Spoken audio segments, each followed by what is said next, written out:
Hey, how's it going, everyone? Dark Matter Editing here, bringing you another Photoshop tutorial. So I wanted to actually make a part 2 to my last crypto logo video because I feel like I didn't touch on some fundamentals that I'd like to on this one. So I'm going to be doing something a little bit differently this time when creating our logo. One of the things about cryptocurrency is that you'll notice, for example, if you go to coinmarketcap.com, you will see that many of the logos indeed actually are simplistic. Now, that's actually a good thing. It just makes it easier on the eyes when you're trying to browse through. But things such as Bitcoin, for example, it's just an orange circle with a white logo for the B in the shape of like a dollar sign in a way that's been angled. So we're going to get into some basics and see if we can make something cool like that. So the easiest way I could think of is I started a new composition. And in this one, I did 2,500 by 2,500 because, again, I like to scale down is easier than scaling up because when you scale up, you lose pixels and quality.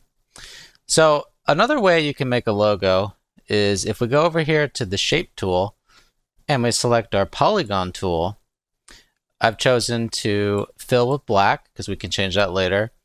And then over here where it says sides, I went ahead and did 14. Now, I don't want to copy Bitcoin, obviously, but I do want to create something somewhat original. So now that we have that set, we're going to go ahead and drag out. And if you hold down your Shift key, it will make it straight. And then once we have our shape in place, hit Control A. Come over to this Move tool here.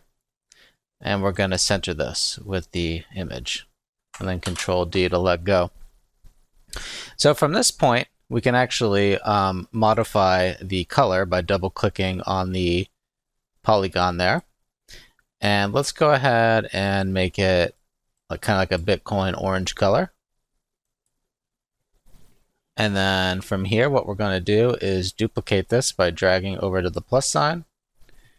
We're going to double-click this. We're going to make it a black color. We're going to scale this down by doing Control T to select the object. And then what we're going to do is we want to try to make like a border.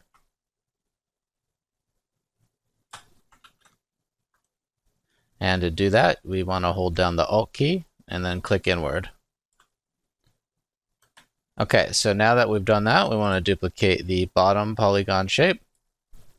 We're going to move that above the black, so the black's like a sandwich. Control T again, hold Alt like before, and we're going to bring that inward.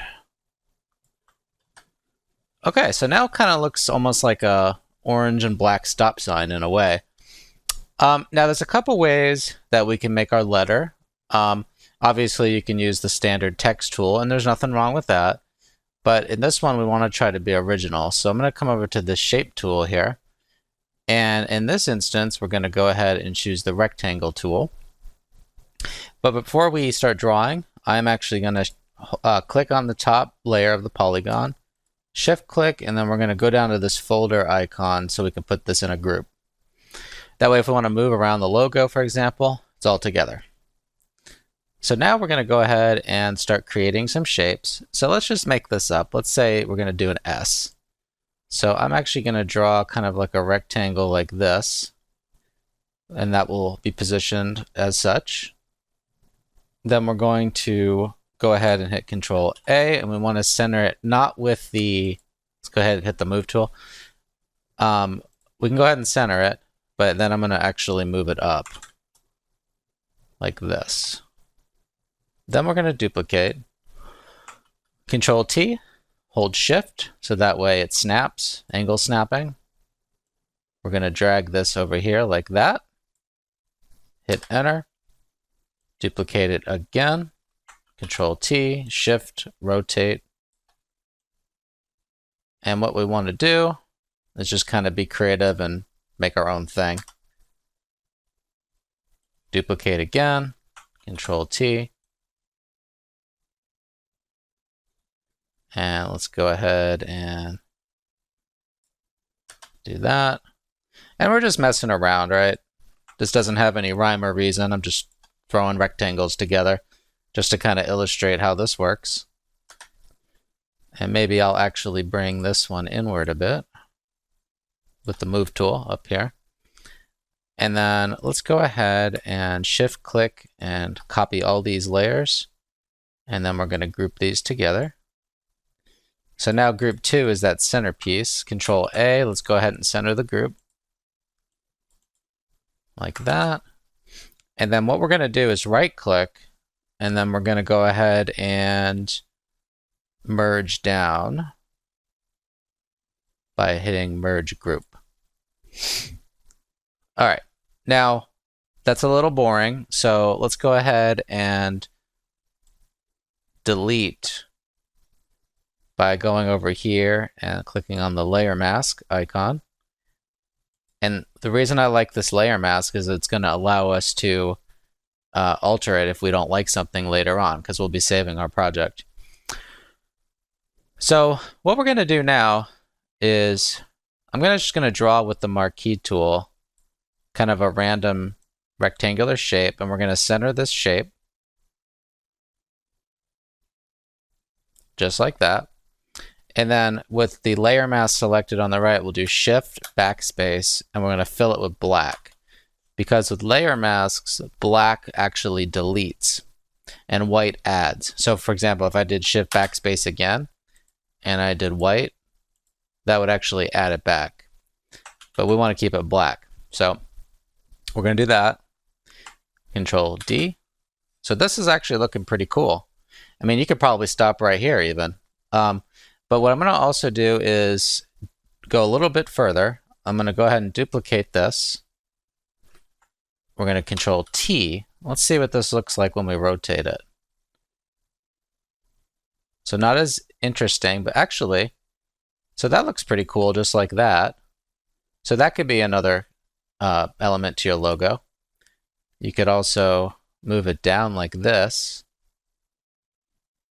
or up like that. But actually, I kind of like the original, so I'm just going to leave it there. I think that looks pretty cool. And again, we want to get rid of the background. And then you would save it as a PNG file if you wanted to save it without the white background. And then, for example, let's say you're working on something and you can't upload at this resolution. You could go to Image, Image Size, and then you could change it here. You could do, like, for example, 1280 by 1280 or whatever the number is on the website you're trying to upload. All right, guys, so now we're going to make something a little bit more complicated, but still maintain that simplistic style. So we're going to go over here on the left and choose the polygon tool again.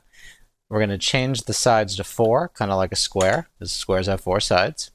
And then what we're going to do is go out here, draw, and then make a diamond shape. Control A, let's go ahead, click the move tool and center. Control D. And then we're going to copy this. Control T. We're going to rotate this about 30 degrees. And then we want to change this color to a steel color. Then we're going to duplicate this again, Control T, another 30 degrees. Double click, change to black. Duplicate again, Control T, another 30. And then what we're going to do is, because I don't remember what color I used for the steel, the color picker tool, you can go over here and click that. And also you could use color code. So for example, if we click on the original steel gray polygon, it's right here. You could just Control C on the color code and paste it over here. That's another way you can do it. Okay, so now that we have that, what we're going to actually do is we're going to go ahead and merge this down. So select all 4 of the shapes and then rasterize layers. And then don't actually merge down just yet. We're going to take this top layer here. We want to create a stroke. So we're going to double click on that. We're going to go over to the stroke option. And what we're going to do is take this off a gradient. We're going to do a solid color. Change this to inside. And then we're going to create see what's now. Okay, steel won't work, but black will. And that's going to add this kind of line effect to this top diamond. Then what we're going to do is the same thing, but on the black, we're going to choose the opposite color. So stroke again, color, and then choose the gray with the color picker. Go down to the next one, go to stroke, and then choose black. And then on the last one, same thing. We'll choose gray this time. So stroke, gray. It adds a little bit more dimensionality to this. And now we're going to merge them down.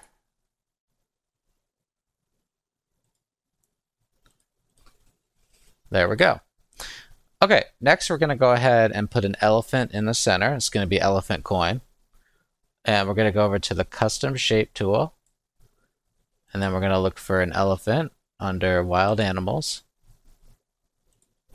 And then what we're going to do is for the fill, let's do a white. And then if we hold shift, it will make it proportional. Bring this to the center, Control A. Just like that.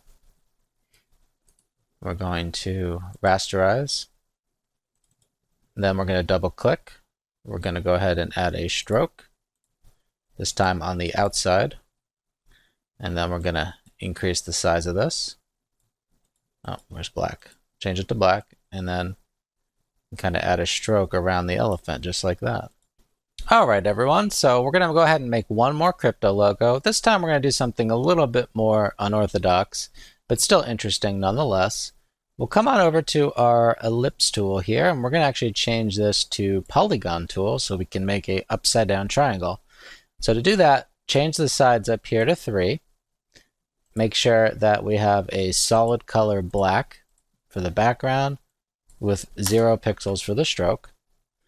And then we're going to go ahead and draw out, hold shift, and you can create your triangle. Control A, move tool, and we'll center it. Just like that, Control D. Okay, so we want to go ahead and create an interesting pattern design. So let's go ahead and create a new layer. We'll go filter, render, and clouds, filter, filter gallery, and then we'll have our stained glass. Now I've already set this up, so 8 cell size, 3 border, 0 light, hit OK. Now we need to get this pattern inside of the triangle, but before we do that, we're going to go ahead and edit this once more by adding an extrusion effect. So filter, stylize, extrude. And what we're going to do is 80 by 80, and then hit OK. And what that's going to do is create almost like these like city skyscrapers. But when you right click on this layer and do create clipping mask, it's actually containing that effect uniformly within this triangle. So it's creating a really interesting effect. If you want to do it a second time, you can do filter, stylize, extrude again, and you can kind of keep playing with that until you get what you like. Now, I'm actually happy with the original look, so I'm not going to change that. All right, so moving on, we're going to go ahead and create our stroke effect. So what we're going to do that is click on the polygon. We're going to go to effects, blending options, and then we're going to do a stroke. And it's very important that you choose inside, because if you choose outside, it will create a rounded edge, and we don't want that. We need, so it chips away at the inner walls of this triangle. For the gradient effect, I've actually already set this up in advance.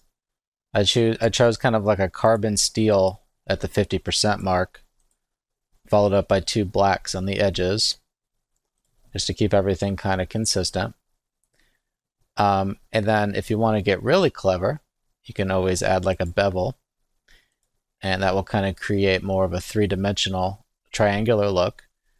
And here are the settings here if you want to copy. Okay, so I know what you're thinking. You're probably thinking that this is all we need to do. Well, I would say that that's half correct. Although this looks really good and you could probably use this to finish off your design, I'm going to take it one step further and come over here to the ellipse tool. We want to make sure this time we have no fill, but we do want to add a 30 pixel stroke. So type in 30 here with a black stroke solid color. Then we're going to go ahead and we're going to draw an ellipse. Doesn't have to be too perfect. We are going to go ahead and move the ellipse so that way it lines up with the point of your triangle. And then we're going to hold Control T, and then after we do the free transform, we're going to come up here and pull this down by holding click and then holding shift. And then hit enter, just like that. We are going to duplicate this several times, Control T, and we want to create almost like a atomic logo. And hold shift is your best friend for doing stuff like this. Without it, I'd be lost. That's for sure. All right, so we got our shapes in our atomic logo. We're going to select all of these ellipses, right click. We are going to rasterize first, and then right click again, merge layers. Then we're going to Control T, hold Alt, and we're going to bring this in a bit. That looks really, really cool. We're going to double click this. We can add like an outer glow. And let's take this noise off here. Bring this size down a bit. Say 25 looks pretty good. And then we can also add that bevel from earlier. Bring this depth down to like 400. There we go. Bring that outer glow down a bit too. Change that contour. You don't want it to pop out too much, but you do want it to stand out a little bit. And hit OK. And now you're done. So obviously, I did leave a little bit of room above it if you want to add some text. Okay, so I went ahead and downloaded a font on dafont.com for free called Misa. There's a lot of cool options on here, but I liked that ringed effect. Kind of matches the logo that we made earlier. And I typed it out, added a layer style on here, gradient overlay, followed up by a white stroke. Very simple stuff. Looks pretty cool. And hope you liked the tutorial for today. Please like and subscribe for more in the future. I've also left some donation links below if you care to support the channel. Okay, everyone have a wonderful day.